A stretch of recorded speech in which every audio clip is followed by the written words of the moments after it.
mahadsanid kusoo dhawaada wararkaanu idinka hayno bariga Afrika oo idinka imanaya studio Kalsan TV uu ku leeyahay magaalada Nairobi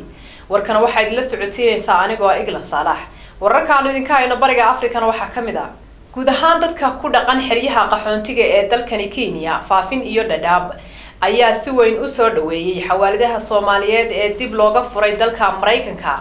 faafaynta qodobkaasina waxay noo hayay wariyaheena Yaasir Cabdirasaaq Xuseen kadib markii dabayaaqadii bishii tagtay ee Janaayo ay bangiyada dalka Mareykanka ay si buuxda u xayireen akoonnadii ay xawaaladaha Soomaaliyeed ee wadankaasi dhigin jireen lacagaha ayaa xayiraadaasi waxa ay saameysay kumanaan qaxooti Soomaaliyeed oo ku dhaqan xiriyaha qaxootiga ee faafiya Dadaab kuwaasoo ay 70% noloshoodu ay si buuxda ugu tiirsaneed lacagaha aan sida u buurneyn oo ay ka heli jireen eheladooda dadaalo qoto dheer oo ay sameeyeen ururka midowga xawaaladaha Soomaaliyeed iyo jaaliyadda Soomaaliyeed ee wadanka Mareykanka oo iskaashanaya ayaa waxa ay ku guuleysteen in dib loo furo akoonnadii uga furnaa bangiyada dalka Mareykanka guud ahaan dadka ku dhaqan xiriyaha qaxootiga ee faafiya Dadaab ayaa soo dhaweeyay furitaanka xawaaladaha Soomaaliyeed ee wadanka Mareykanka magacaygu waxaa Qadir Xuseen Diiwaan oo ku nool qaxootiga Xabeera waxaa maadaama xawaaladayna noo furay waxaan ugu mahadcelinaynaa inaan siinayna haddana qaxootiga anaka ma fiirsano raashinka meesha dadka meelaha ku maqan ayaan ka sugnaa ma aragtaa wax ay soo diraan haddana aad aan ugu faraxsanahay xoogaa markii lacagii wixii naga jaray in xoogaa ma aragtaa adiga meeshii ay ka bilaabatay lacag la'aan ma aragtaa adiga kuleelo ay yar ee qaxootiga saameys haddana aad aan ugu faraxsanahay furdada loo furay xawaalada السلام عليكم ورحمة الله وبركاته أنا ما أتكلم الله محمد سود ويني معناه وحوي بعد ما قحوت القاتني يصدق سنة الحين ترسنان وحوي شركتها أو الفريمان تأيان عاد سود ويننا وحوي والماتنتين وحوي يا وحوي فري يدك توجل يدك سود وين أنت وحوي ماتين السلام عليكم ورحمة الله وبركاته. بسم الله الرحمن الرحيم أنا مجيء عبد الوهاب بساق محمد الله مجال الحياة الآن ما دام الله فري شركتي قال الله فري وكفر أحسن هي كستو الناس قرار ليس كهي وكفر أحسن هنا الفرو معيش هذا ويحل كل وكذا هذا لكن ويسوق اللي هذا الحمد لله وانفعنا هذا يسكره ما مركي يقول رئيس وحنبات عين كان يوكله lagu soo rogo xawaaladaha Soomaaliyeed ee wadanka Mareykanka Yaasir Cabdirasaaq Xuseen Kalsan TV xiriyaha qaxootiga faafiya Dadaab sanad guuradii koobaad ee ka soo wareegatay xusbiga midnimo qaran ayaa lagu xusay dalka Suudaan faafaynta qodobkaasina waxa magaalada Khartoum inooga soo diray wariyaheena Maxamed Ciise Koona xaflad aad loo soo agaasimay laguna xusayay sanad guuradii koobaad ee ka soo wareegtay markii dhidbada loo aasay xisbiga midnimo qaran ayaa waxa dalka Suudaan ku qabtay faraca xisbiga midnimo qaran uu ku leeyahay wadanka Suudaan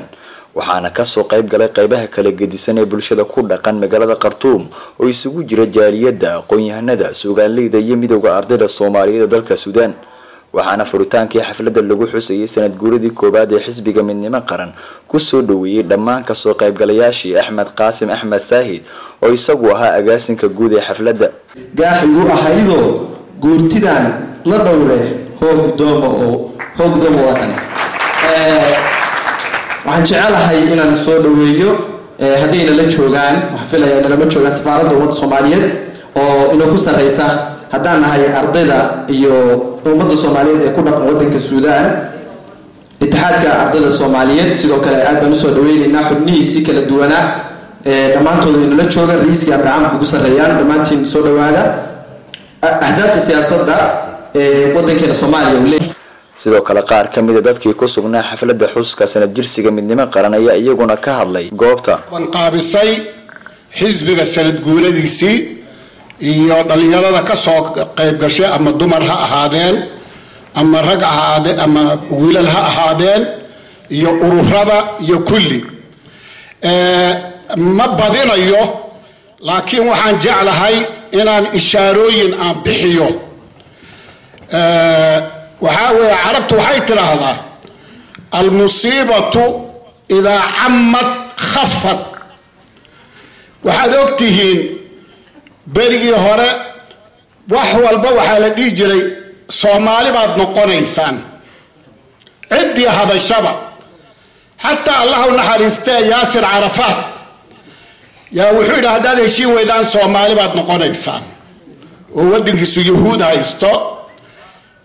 innaga waxaa muuqata.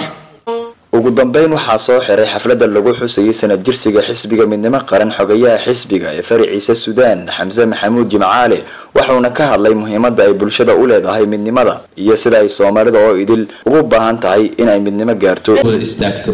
ayay ahayd. waxaan filayaa dhaawac jira midnimada ka jira qarannimada ka jirta ayuu xisbiga midnimo qaran u istaagay inuu daaweeyo oo arkaysaan Suudaan ka jirta Soomaaliya ka jirta xisbiga midnimo qaran 26 February 2014 ayaa Muqdisho looga dhawaaqay sida ka muuqata magaca waxaan u maleynayaa waxa isku waafaqsanahay oo midkeen uusan diidaneen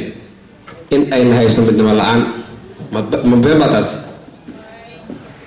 qarankiina uu burbursan yahay doctor Kadir oo ka dhawaajinay waxyaabo kale la mid ah qaarkeen jawaasi kale ay wataan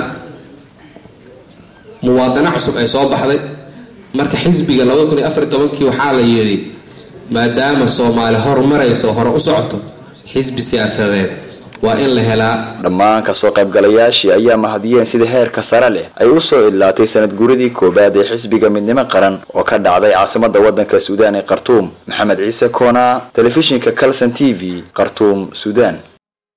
munaasabada wacyigelin ah oo ay soo qaban qaabiyeen ururka dhalinyarada Isliiwood ee ka aasaasan magaalada Nairobi ayaa lagu qabtay xaafadda Islii ee magaalada Nairobi. faafahinta qodobkaasina waxay noo haysaa wariyaheena Farduus Axmed Bedel. munaasabad wacyigelin ah ayaa lagu qabtay magaalada Nairobi ee xarunta dalka Kenya. munaasabadan ayaa waxaa soo qaban qaabiyay ururka dhalinyarada ee Isliiwood. munaasabadan ayaa waxaa lagu wacyigelinayay dhalinyarada si aysan u galin xagjirnimada. gudoomiyaha ururka Isliiwood Burhaan Iimaan ayaa ugu baaqay dhalinyarada in ay ka feejignaadaan xagjirnimada.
Fardoos Axmed Bedel, Kalsan TV, Nairobi. madaxweynaha dalkani Kenya Uhuru Kenyatta ayaa ka codsaday madaxda Jubilee